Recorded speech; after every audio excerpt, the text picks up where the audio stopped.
ჩვენთან არს ღმერთი. აი ამ სამადლობელს ყოველთვის როგორც უკვე მოგახსენეთ, ჩვენი უწმინდესი კითხულობდა ხოლმე ამბიონზე დიდ ხუთშაბათს, იმიტომ რომ დღეს არის ზიარების დაწესების დღე. ძალიან მნიშვნელოვანი დღეა თითოეული ჩვენგანისთვის, თითოეული ადამიანისთვის, ვინც ეზიარება ქრისტეს უხსნელ სისხლსა და ხორცს. მე თქვენი ყურადღება დღევანდელ დღეს მინდა გავამახვილო ერთ ძალიან მნიშვნელოვან საკითხზე. ზიარების წინა ლოცვებში ჩვენ ვკითხულობთ ასეთ ტექსტს, რომ არა ამბორს გიყოვით არცა იუდა. დღევანდელ დღეს ბასილი დიდის ლიტურგია შევასრულეთ. ხომ შეიძლებოდა ყოფილიყო ასე, რომ აი ესე მოვიდე და ვეზიარო შენთან, როგორც ბასილი დიდი ეზიარებოდა, იმიტომ რომ მისი ლიტურგია. ხომ შეიძლება დაგვესახელებინა ნებისმიერი წმინდანი, ან ზოგადად გვეთქვა, როგორც წმინდანები მოდიოდნენ და ეზიარებოდნენ, მეც ესე მოვიდე და ვეზიარო. ხომ შეიძლება გვეთქვა, რომ ანგელოზებსაც კი არ აქვს მსგავსი პატევი, რაც ჩვენ გვეთქვა მოგვანიჭა ამ შემთხვევაში, იმიტომ რომ ღმერთი ანგელოზი არ გამხდარა, ადამიანი გახდა და თავისი სისხლით და ხორცით ის კვებავს. რას ნიშნავს ეს კვება და რატომ კონკრეტულად იუდა დასახელდა და არც ერთი წმინდანი? ერთი დასახელდა იუდა და ამ იუდაზე არის აგებული მთელი ეს ლოცვა, რომ ისე კი არ მოვიდე და ამბობს ისე კი არ გიყო როგორც იუდა, არამედ როგორც ავაზაკმა უნდა აღგიარო, რომ მომიხსენე მე სასופველსა შენსა. ანუ რაღაცა დევს აი ამ ტექსტში, რომელიც თითოეულმა ჩვენგანმა კარგად უნდა ვიცოდეთ. იუდას საქციელი ნებისმიერი ჩვენგანში ხშირად იწევს გაღიზიანებას და აი ეს როგორ ქნა და ეს როგორ გააკეთა და ეს რა ჩაიდინა და რანაირად ეზიარა, რანაირად მასთან ერთად იყო, როგორ გასცა, როგორ გაყიდა. ხომ დაგვისვავს ეს კითხვები, დაგვისვამს. ამავდროულად ჩვენ უნდა გვაფიქრებდეს ერთი რამ, რომ ის რომ ადამიანმა ღალატი ჩაიდინოს, ეს არ ხდება ერთ დღეში. ამას ჭირდება გარკვეული დრო.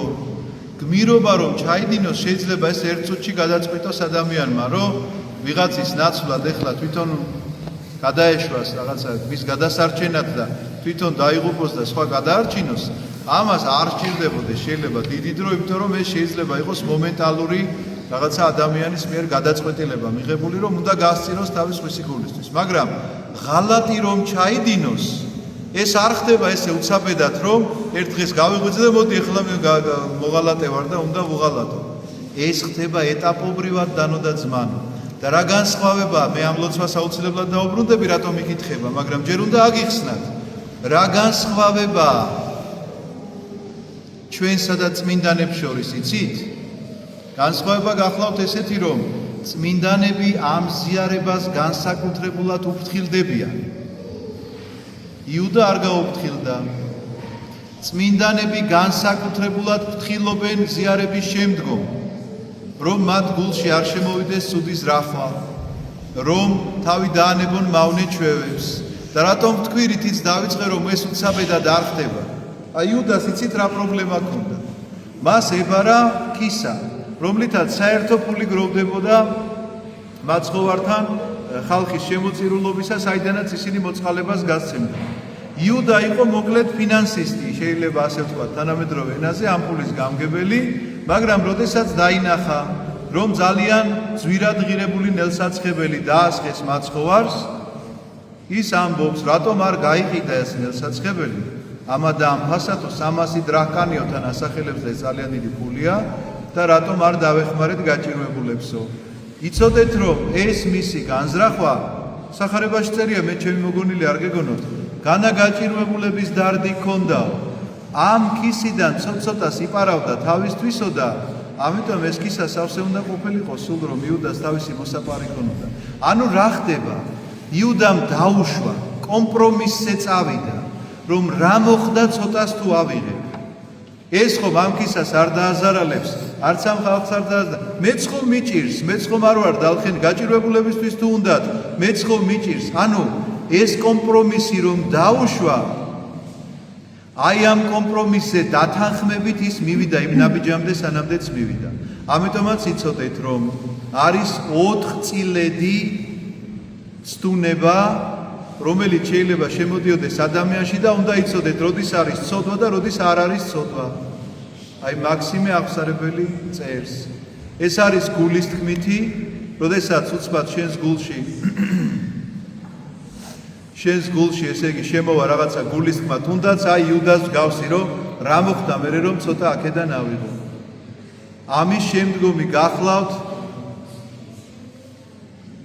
რომ დაიტოვებ ამას გულში და რომ არ განდევნი შენგან, რომ ფიქრს გააგრძელებ ამას, რომ ეს გულის თქმა რომელიც შენში შემოდის, კი არ მოიშორე თავიდან, დაიტოვე და კვლავ შენთან ერთად განაგრძობს ცხოვრებას, შეიძლება ესე ითქვას. ეს არ არის ცოდვა, არც ერთი და არც მეორე ცოდვა არ არის, მაგრამ მოქმედებაში. მესამე გახლავთ დათანხმებითი, როდესაც შენ დაეთანხმები, რომ იქამდე ხომ ფიქრობდი, რომ ეხლა თუ ეს ფული ავიღე, რა მოხდება და რომ ავიღო რა მოხდება და კი არ მოიშორე და დაიტოვე შენთან, ეგ მეორე ნაბიჯი იყო და ეხლა რომ დათანხმდი, რომ კი ავიღებ. და მეოთხე არის ის, რომ მართლა აიღე. პირველი, მეორე არ არის ცოდვა, მესამე და მეოთხე არის ცოდვა.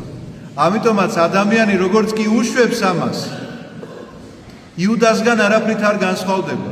ოღონდ ახლა თქვენ შეიძლება ვკითხოთ, რომ სად გვაქვს ჩვენ ახლა კისა არ გვაბარია.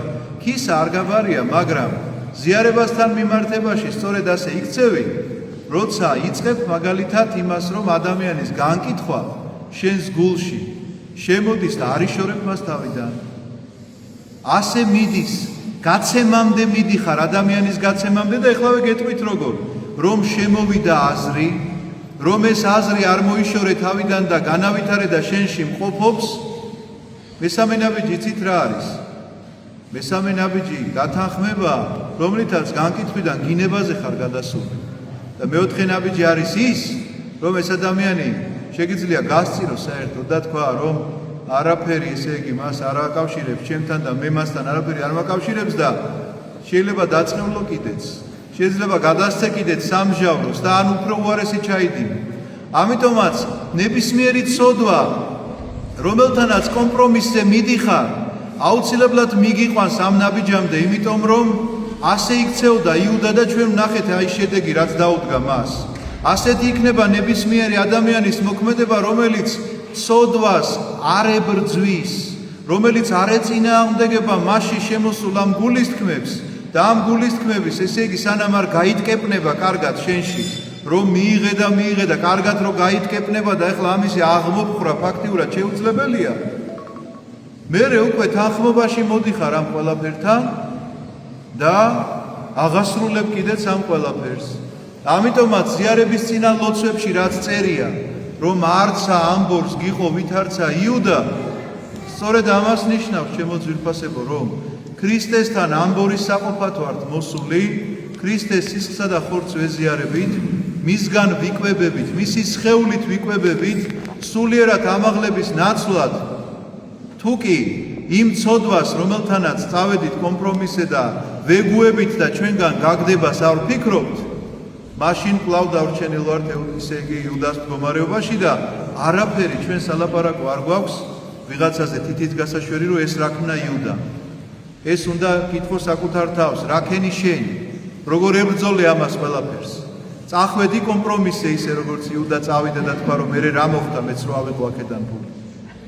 თუ შემოსული ეს აზრი უარყავი, ეს გახლავთ განსხვავება ჩვენსა და წმინდანებს შორის. ისინი ამ ზიარებას ასე უფრთხილდებიან, თორე თქვენ არ გეგონოთ, რომ გულის თქმები მათთან არ შედის.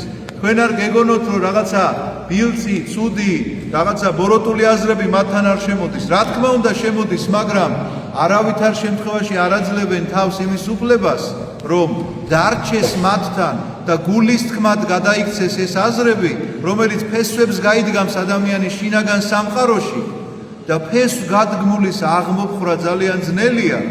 და ხანდახან ძალაც აღარ გაქვს ამ ბრძოლისა და იძულებული ხარ დათანხმდე. ხანდახან პირიქით სიხარულით თანხმდები, იმიტომ რომ მოგწონს და გიყვარს ცოდვა. და თანხმობიდან შესრულებამდე ძალიან პატარა, მოკლე ნაბიჯია. ამიტომაც იყო იუდას ეს სიტყვები, რატომ არ გავყიდეთ ეს ძვირფასი ნელსაცხებელი და რატომ არ დავეხმარეთ გაჭირვებულებს, იყო ნათქვამი არა ის, რომ მართლაც გაჭირვებულები ადარდებდა, არამედ ნათქვამი მის პირადი მოხმარების და მისი პირადი რაღაცა ამბიციისა. ამიტომაც, ჩემო ძვირფასებო, დღევანდელ დღესაც შეგიძლიათ ძალიან კარგი ანალიზი ჩაატაროთ. აი, გადაღებული თემა არის ახლა მოკლედ რითი მოვიდა მოსაყდრე ტაძარში და ამას განიხილავდა მთელი თბილისი. გაყიდულიყო ეს მანქანა, ხო არ გეცნობათ ტექსტი? ასეა. ვიღაცას არ მოსწონს ვიღაცის გამოსვლა. მე მაგალითად არ მომეწონა და ცოლმა მამხილა. ასე რო იდექი და რო გადაგებდიო, ახლა შენ თვითონ რო ასე ლაპარაკობო? ვიღაც საცნობადი სახის რაღაცა, მოკლედ არ მომეწონა და ნუ ვემხილე, ხმავე რა მოვიღე, ისე მებრძოდა შინაგანი ამბარდავნება, რომ ცოლს როგორ დაუთმო მეთქი ახლა და დავამტკიცო ჩემი სიმართლე მეთქი, მაგრამ ეთყობა მაინც მაჯობა ცოლმა და ამიტომაც ვაღიარებ თქვენს წინაშე, რომ აი ესეთი ანალიზი უნდა გააკეთოთ, საკუთარი ცხოვრების ანალიზი უნდა გააკეთოთ.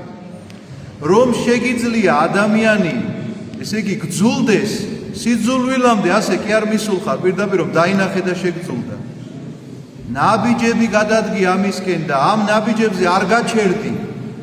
არ გაჩერდი, იმიტომ რომ დაუთმე მთელი შენი შინაგანი სამყარო იმას, რომ მისულიყავი ამ სიძულვილამდე, მისულიყავი ამ განკითხვამდე, მისულიყავი ამ ბილდსიტყვაობამდე, რომ გეთქვა რაღაცა უშნო და უშვერი ამ ადამიანის შესახებ. ამიტომაც აღმოფხვრი ამას ყველაფერს, მიემსგავსები იმ წმინდანებს, რომლებიც ამ ლოცვას წერენ, რომ როგორც ბასილი დიდი მოვიდე კი არაო ამ წირვაზე, როგორც იუდა ასე არ შემეშალოს, ესეთი დანაშაული არ დაუშვა და იუდასავით ამ ბორისყოფელი არ აღმოჩნდე, რომელიც გაყიდვამდე, გაცემამდე, ღალატამდე მიდის. ამიტომ არის ჩემო ძვირფასებო, სიფხიზლე საჭირო, რომ გვეუბნება ხიზელნი იყვენით, არ ნიშნავს ეს იმას, რომ არ დაიძინოთ. ხიზელნი იყავით ნიშნავს იმას, რომ თქვენი გონება მუშაობს. თქვენი გონება განიხილავს ნებისმიერ საქციელს, ნებისმიერ წინადადებას, ნებისმიერ მოქმედებას, რომელიც მიემართება ღმერთს და მიემართება მოყვას. და სადაც ხვდები, რომ ეს გაშორებს ღმერთის ან მოყვასის სიყვარულს, მაშინვე თუ ბრძოლას არ უცხადებ ამას ყოველივეს, იცოდე რომ განკითხვიდან გინებაზე გადახვალ, გინებიდან გაცემაზე.